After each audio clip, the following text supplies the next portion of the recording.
Hiya there, kids! Okay, this is 7-6.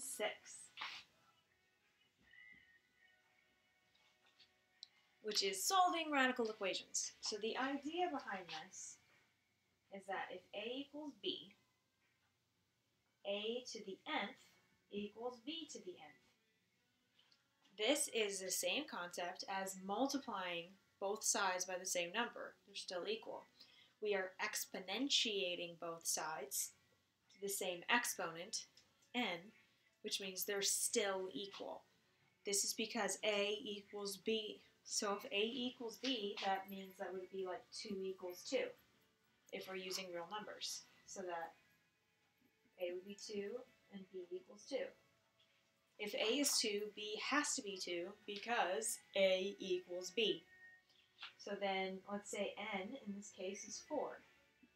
So then we're going to plug in n, 2 to the 4th equals 2 to the 4th. Of course it does! This may seem over obvious, or hopefully it seems obvious, but if it seems difficult, just wrap your head around it for a little bit, that if both sides are equal, they're the same thing. And so we're just doing the same thing to the same thing, which gives you the same thing. Okay, so when we have something like the cubic root of x minus 4 equals 0. To solve this, you're going to want to get x by itself. Okay, so we're getting rid of everything with the x, so that x equals 4, or the cubic root of x equals 4, excuse me.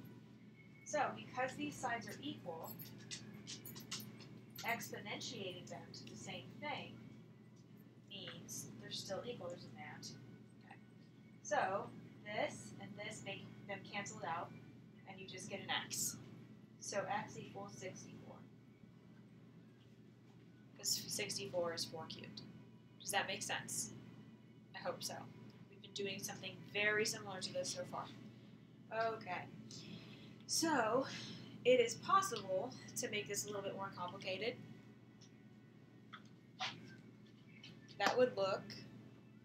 Now, this is not new math that you're doing. You're just doing math you've already done before on things that you haven't done it on before. Does that make sense? I hope so. Okay. So, you have 2x to the 2/3 equals 250. Okay? So the first thing we're going to do, we want to try to get x by itself. So we're going to divide both sides by 2. We're going to get x to the 2/3 equals 125.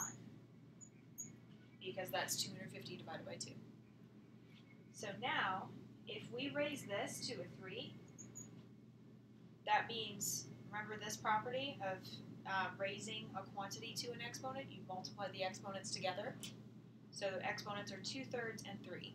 So what's 2/3 times 3? Squared, right? 2. Wow. 2/3 times 3 is 2. So x to the 2nd power equals, we're going to need to raise that to the 3rd too. Okay? So 125 raised to the 3rd. It's a huge number, so I'm just going to leave it as 125 cubed. So it's 125 times 125 times 125. That number's big.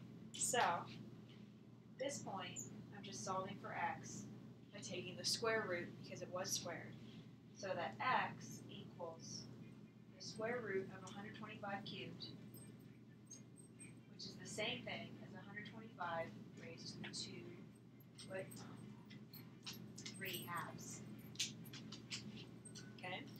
Which, notice, if we had multiplied 2/3 by 3 halves, it would have canceled out to 1. And we would have raised 125 to 3 halves because you have to raise them to the same thing. So, multiplying by the reciprocal exponent saves you a step. We wouldn't have had to cube it and then square root it. We could have just multiplied it by 3 halves. I think I got the net. I don't know. And then that's what we ended up getting anyway. Okay? Alright, so Moving right along. So this whole section here is just an exercise in solving equations using the order of operations. So the order of operations is PEMDAS.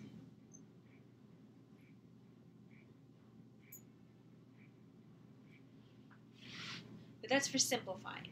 That's for when you're going through and you're simplifying a bunch of numbers and a bunch of math down into a single number. When you are solving or working backwards, that means when you have an equation and you are trying to get like x by itself, you have to peel back everything that's with the x until x is alone. So you need to move backwards. It's like retracing your steps. So when you are simplifying,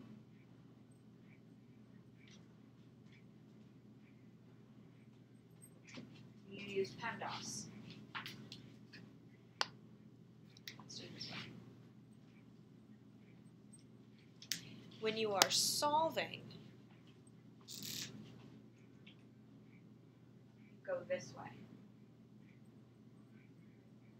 I'm pretty sure I've mentioned this in class at some point before, but I'm going to leave that up there.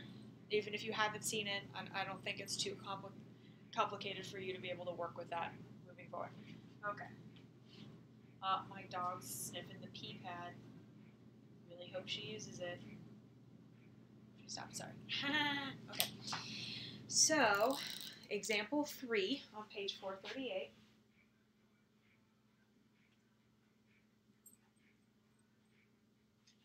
Says the square root of 4x minus 7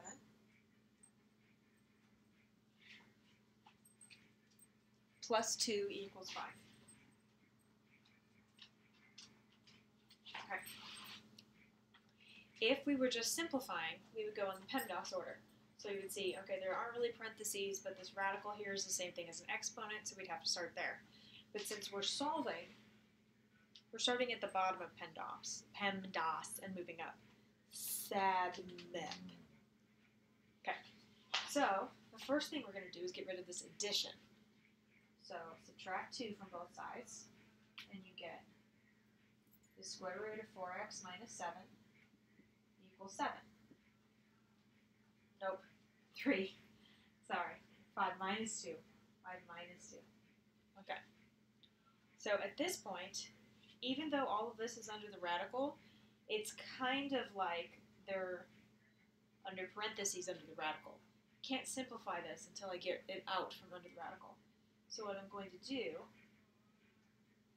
is get rid of the radical. It's a square root, so squaring it is the inverse operation of that. We'll cancel it out. So that squaring a square root gives me 4x minus 7 equals 9. Okay, because I had to square both sides, because remember this property, I can exponentiate both sides of the same thing if they're equal. Okay, so then getting rid of my subtraction using SADMEP, I get that 4x equals 16. Divide both sides by 4, and I get that x equals 4. Yay! Okay. So, let's try example 4.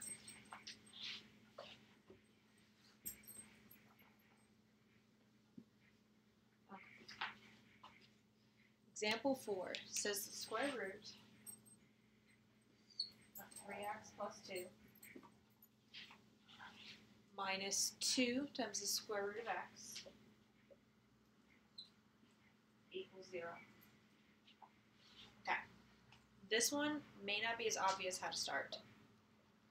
We need to get x by itself, but the problem is that x is in both of these radicals. So, we're not able...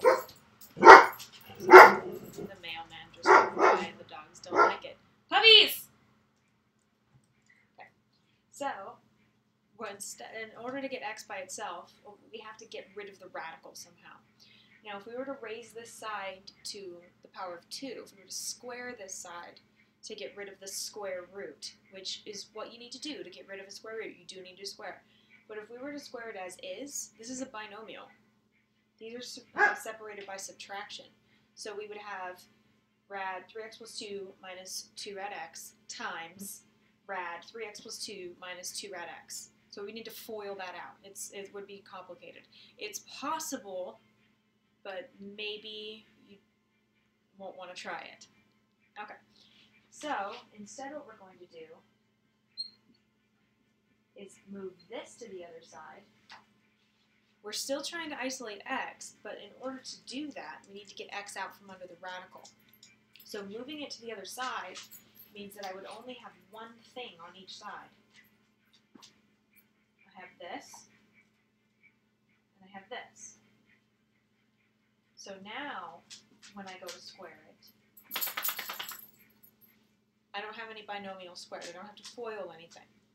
So this cancels out the radical, and I'm left with 3x plus 2. Now this is like, these are two different terms being being raised to the power of 2. So remember, I need to apply this power of 2 to both of these things in here. So that's going to give me 4, and this cancels out with this radical x. Okay? So now it's pretty straightforward. Just subtract 3x from both sides, and I get that 2 equals x. Okay? La la la la la. Okay, so the only other thing that you need to consider in this section is what's called an extraneous solution. Okay. When we are working with radicals, we are working backwards. Something is being square rooted. As in, we're trying to go back and figure out what number was squared to get this. So we're working backwards. Whenever you're doing that, whenever you are trying to figure out what was done in order to get this, there's the possibility that it could have been done on more than one thing to result in this operation. It's like -2 and +2 squared are both 4. So when you're taking the square root of 4, it's very possible that you squared either -2 or +2, because the answer is the same for those. That's what happens when you move backwards. It creates that complication. So in this section, we're being introduced for the first time to something called extraneous solutions. When you are solving for these, puppy! I love my puppies. Oh, she wants to learn some math. She wants to learn some math. Okay, when you are solving for these, I'm so happy now. You need to identify the domain. Yeah, I know that domain is kind of a struggling point, but remember that domain means what x values I can use in this problem. So if we have like y equals the square root of x, I can't use a negative under a radical that has an even root. Like here, the square root of -1. Not a real number. Now you know that that's an imaginary number, so you know that there is a solution. There's no real solution. So we can't, the domain would in this case would have to be that x is greater than or equal to 0. Okay? So, if you identify the domain before you even start, it's easier to identify any solutions that you get that might not really work. Okay? So, let's begin. You have x minus 4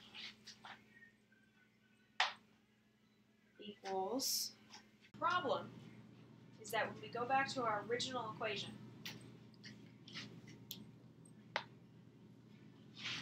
let's use pink, which was x minus 4 equals rad 2x. This had to be positive, which means this also has to be positive. Okay? So even though when we did the domain, we only did it on one side, we got that x must be greater than or equal to 0. Okay? You can't, is this what it says?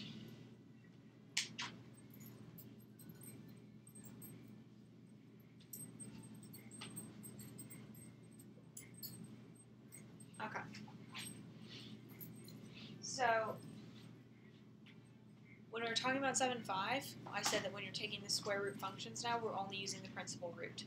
So you are only going to use the principal root, meaning the square root of 4 is just 2. Okay. And we do that because we're working with inverse operations now.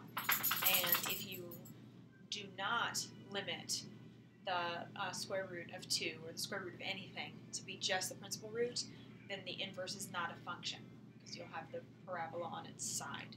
You need to make sure it's just the 1/2 of the parabola.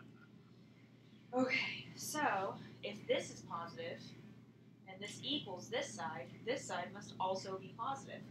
So x minus 4 must be greater than or equal to 0, which means that x must be greater than or equal to positive 4.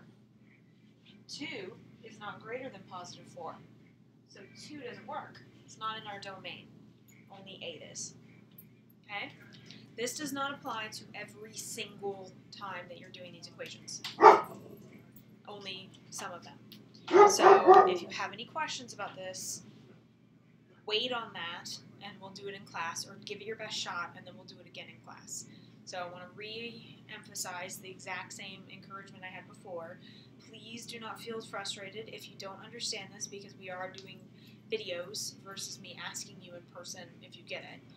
Just do your best, no pressure, and we will go over it in class, one-on-one, over lunchtime if you need to, whatever you need to succeed. I want you to succeed. Okay, good luck.